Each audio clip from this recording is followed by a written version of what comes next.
Господи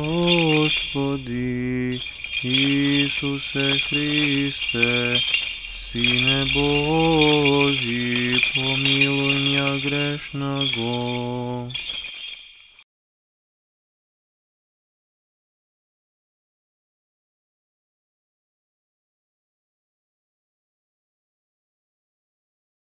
И Светиот Дух.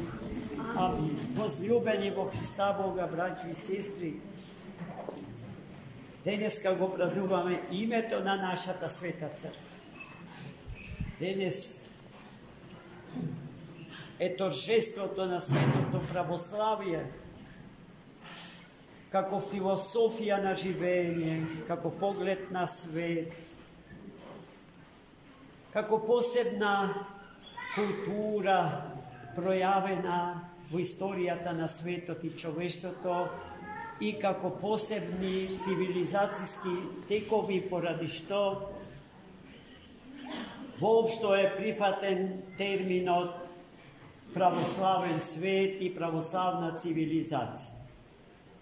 Во рамките на тие духовни и културни вредности го ставаме денешниот празник во кој што се случи дефинитивната победа на иконодулите, иконопочитувачите над ереста на иконоборство. Денеска посебно треба да слават уметници, сликарите, кои што доколку победеа иконоборците и подоцна повампирените иконоборци од типот на богомилите на нашава почва, на нашиот простор, ништо од уметноста не ќе останеше на овие простор. Ни од уметноста, бидејќи тие беа антиуметнички настроени. Црквата ја третира институционално, тоа што таа никогаш не била, и не смее да биде институција, туку жив богочовечки организам, чии членови сме ние, живи клетки или органи на тој небоземен организм.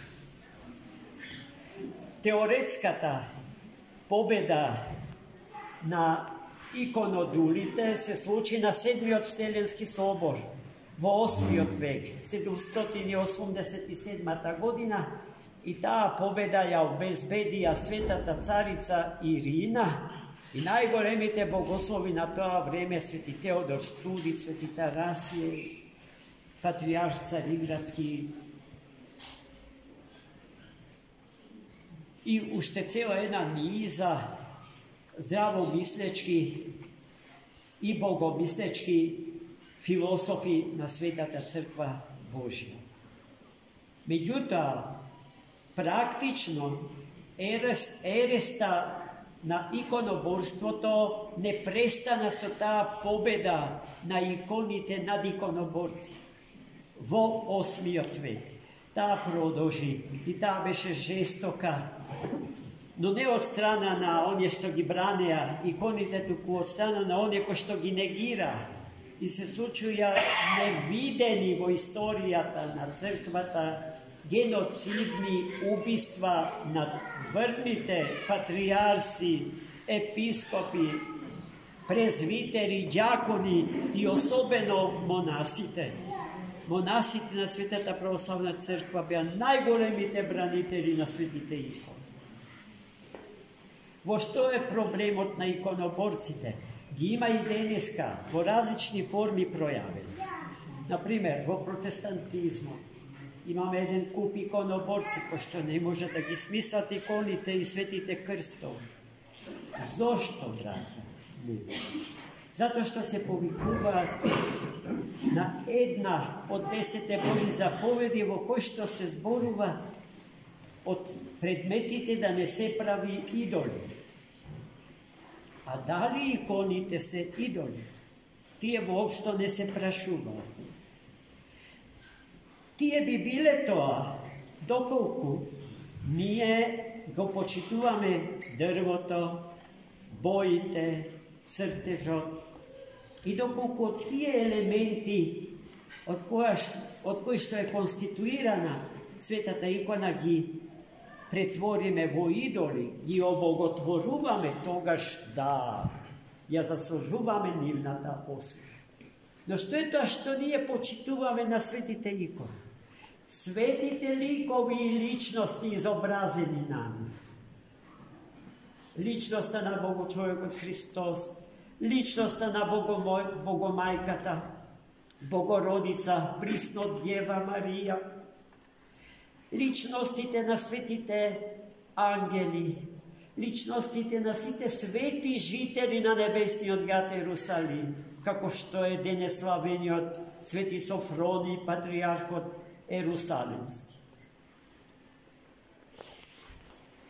Како да ви го доближам тоа? Сите ние имаме некој наш човек кој што е на гурбет преку океан. Тој е наш брат или сестра, наш син или ќерка. Знаете, колку е убаво тие таму да ја имаат нашата фотографија. Имајќи ја нашата фотографија, тие воспоставуваат релација, конекција со оригиналот, со нас овде. И ни се обраќаат со јазикот на молитвата. Тоа се светиите за нас. Преку иконите стапуваме во врска, во молитвен диалог и комуникација со архетипите изобразени врз иконите. Затоа светите канони по прашањето на иконите инсистираат да се чува веродостојноста на историскиот лик изобразен на иконата. Зошто ни е важна иконата на нашиот Господ и Спасител Исус Христос? За да не го замислуваме неговиот лик. Бидејќи ако и се предадеме на нашата мечта, секој од нас ќе има некоја своја представа за Христос, која што не одговара на неговата реална представа. А тој самиот својот лик ни го оставил. Знаете, најпрво на Вероника, на млада девојка која што го следила патот Христов по Вија Долороса, главната икона, главната улица во Ерусалим.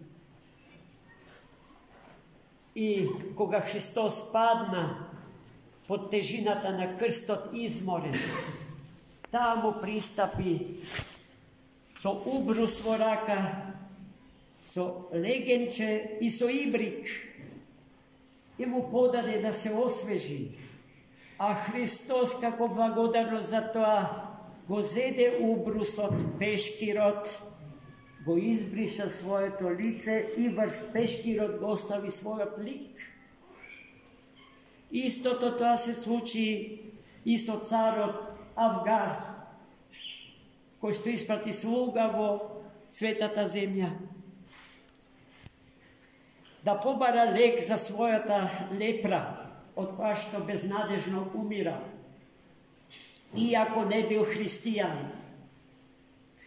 И со убрусот што слугата му го принел на Христа, се случило истото што со убрусот на света Вероника. А потоа, меѓу светите апостоли се случија врвни ликовни уметници и научници. Тако бил светиот апостол и евангелист Лука, кој што ги направил првите портрети на Богородица Мајка. И неговите икони се чуваат и денеска во разни храмови, манастири, па дури и музеи, за жал.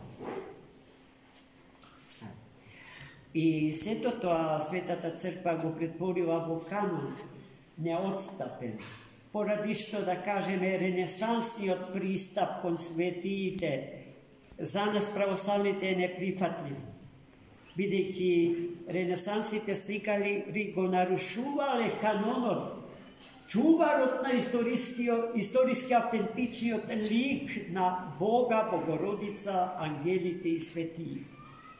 на сликарот му се допуштало да се препушти на својата мајка, на својата мечта, а како прототип за ликот Христов си допуштали или за Богородица мајка да земат интересен лик од улица или куртизан, замисли. Жена која што работела во јавни куќи. И тоа нам ние се добро познато. И тоа православната црква не го дозволи. Затоа, најмили мои, иконите за нас се необично важни. Свети Павле Флоренски на едно место со право вели: иконата е окно, прозор во вечноста. На иконостасот имаме колку икони, толку окна, толку продори во вечност. Тој дебел, непробоен зид од воздух и од материја, иконата го пробива и ни овозможува поглед во вечност, во небесниот град и неговите свети жители. Се разбира, јас уште многу би можел на оваа тема да ви зборам, ама вие сте сите преморени. И сметам дека овде треба да завршиме нашата денешна беседа. Дека ни е честита победата, торжеството на светото православие, да ни биде вечно и ќе биде додека е светов и веков. Тоа е неуништливо, историски неможно да биде детерминирано и изгазено. Во таа смисла е вечно современо, пред секое време и пред секоја човечка генерација. Поради што и повикот на големиот Флоровски напред кон отците е парадоксален. Ако знаеме дека отците се зад нас историски, тогаш како се тие пред нас, како трчаме напред кон некој што е зад нас, така што тие се пред секое време. Ни на едно време од овој свети век не му припаѓаат и припаѓаат на вечноста Божја, бидејќи се граѓани на небесниот град со кој што управува градоначалникот Христос. Амин.